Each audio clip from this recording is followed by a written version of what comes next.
नमस्कार. चला, आज आपण श्रीगुरुचरित्रातल्या एका खूपच रंजक कथेकडे वळूया. ही गोष्ट आहे गर्वाची, पराकोटीच्या भक्तीची आणि एका महान तीर्थक्षेत्राच्या जन्माची. तर आज आपण एका मोठ्या रहस्याचा उलगडा करणार आहोत. विचार करा, गोकर्ण म्हणजे गाईचा कान. आता श्रीपाद श्रीवल्लभांसारख्या महान संतांनी जिथे भेट दिली त्या इतक्या पवित्र महाबळेश्वर क्षेत्राला असं विचित्र नाव का बरं मिळालं असेल? काय असेल यामागे? या कथेची सुरुवात गंमत म्हणजे गोकर्णात होत नाही. याची सुरुवात होते लंकेमध्ये. लंकेचा तो पराक्रमी अस्सूल राजा रावण आणि त्याने आपल्या आईला दिलेल्या एका अहंकारी वचनापासून. बघा, एका बाजूला होती रावणाच्या आईची कैकेयाची अगदी साधीसुधी निर्मळ भक्ती आणि दुसऱ्या टोकाला होता रावणाचा तो महाप्रचंड अहंकार.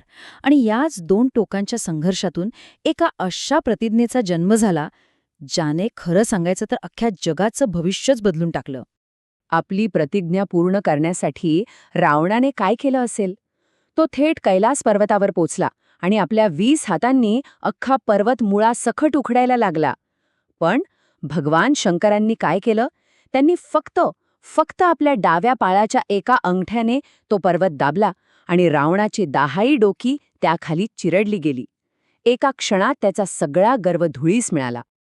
आणि इथेच या कथेला एक जबरदस्त कलाटणी मिळते. त्या पराभवाच्या आणि असह्य वेदनेच्या क्षणी रावणाचा सगळा अहंकार गळून पडला आणि त्या जागी त्याच्या हृदयातून शुद्ध भक्तीचा झरा वाहू लागला. त्याने सामवेदातली स्तोत्र गायला सुरुवात केली, इतक्या भक्तिभावाने की भगवान शंकर त्याच्या त्या शुद्ध भक्तीवर प्रसन्न झालेच. ते रावणासमोर प्रकट झाले आणि म्हणाले, माग, काय मागायचं ते माग. त्याला एक वरदान देऊ केलं. आता रावणाने काय मागितलं असेल? त्याने जगातलं सर्वात शक्तिशाली वरदान मागितलं, थेट शंकरांचं, स्वतःचं आत्मलिंग. हे असं लिंग होतं की जे धारण केल्यावर कोणीही अमर आणि अजिंक्य म्हणजे अजेय बनू शकतं. विचार करा, रावणाच्या हातात ही शक्ती आली तर ह्यातला सगळ्यात महत्वाचा मुद्दा काय आहे? शंकरांनी त्याची इच्छा तर पूर्ण केली, पण त्यासोबत एक अट घातली. फक्त एक, पण अशी अट जी कधीही मोडता येणार नव्हती. आता ही बातमी देवांपर्यंत पोचली आणि त्यांच्यात एकच खळबळ माजली. विचार करा, रावण आणि त्याच्या हातात आत्मलिंग, तो अमर होणार. जर असं झालं तर तिन्ही लोकांमध्ये केवढा मोठा अनर्थ घडेल याची कल्पनाच करवत नव्हती. हा धोका ओळखून देवांनी अजिबात वेळ घालवला नाही. रावणाला फसवण्यासाठी त्यांनी लगेचच एक जबरदस्त, अगदी चतुराईची योजना आखली. आणि इथेच देवांच्या योजनेची खरी हुशारी दिसून येते. त्यांनी सापळा असा रचला जो रावणाच्या धर्मावरच आधारित होता. ती खोटी संध्याकाळ झाल्यामुळे रावणाला, जो एक ब्राह्मण होता, त्याला त्याचं संध्यावंदनाचं कर्तव्य पूर्ण करणं भागच होता आणि ते तो टाळूच शकत नव्हता. अडकला बिचारा. आता रावण पडला धर्मसंकटात. हातात आत्मलिंग जे खाली ठेवता येत नाही आणि समोर संध्यावंदनाची वेळ. करायचं तरी काय? आणि नेमक्या त्याच वेळी त्याला जवळ एक लहान मुलगा दिसला. तो निरागस दिसणारा मुलगा म्हणजे बटूच्या रूपात आलेले गणपती मदत करायला तयार झाले. पण त्यांनी स्वतःची एक अट घातली आणि ही अट खूपच विशिष्ट आणि कथेसाठी अत्यंत महत्वाची होती. इकडे रावण संध्यावंदनासाठी समुद्रात शिरला आणि तिकडे क्षणाचाही विलंब न लावता गणपतीने मारली पहिली हाक. रावण अजूनही पाण्यातच होता. गणपतीने दबाव आणखी वाढवला आणि मारली दुसरी हाक.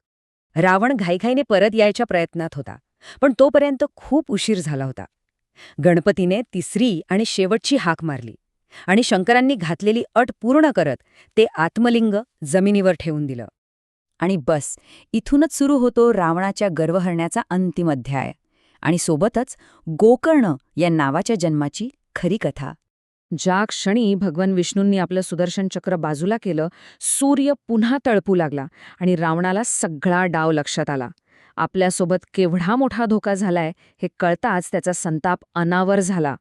पण शंकरांचं वचन होतं, ते लिंग आता तिथे कायमचं स्थिरावलं होतं. रावणाने आपल्या 20 हातांची सगळी ताकद लावून ते उपटायचा प्रयत्न केला, पण व्यर्थ. त्याच्या त्या ओढण्यामुळे फक्त त्या लिंगाचा आकार बदलला. तो गायीच्या कानासारखा झाला. आणि इथेच उलगडतं गोकर्ण या नावाचं रहस्य. आणि अशा प्रकारे रावणाचा अहंकार तर मोडून काढलाच गेला, पण पृथ्वीवर एका महान तीर्थक्षेत्राची स्थापना झाली. ज्या ठिकाणी ते आत्मलिंग स्थापित झालं तेच आज महाबळेश्वर म्हणून ओळखलं जातं. आणि त्याच्या आकारामुळे त्या जागेला नाव मिळालं गोकर्ण. असं म्हणतात की ही कथा ऐकल्याने सुद्धा सर्व पापांपासून मुक्ती मिळते.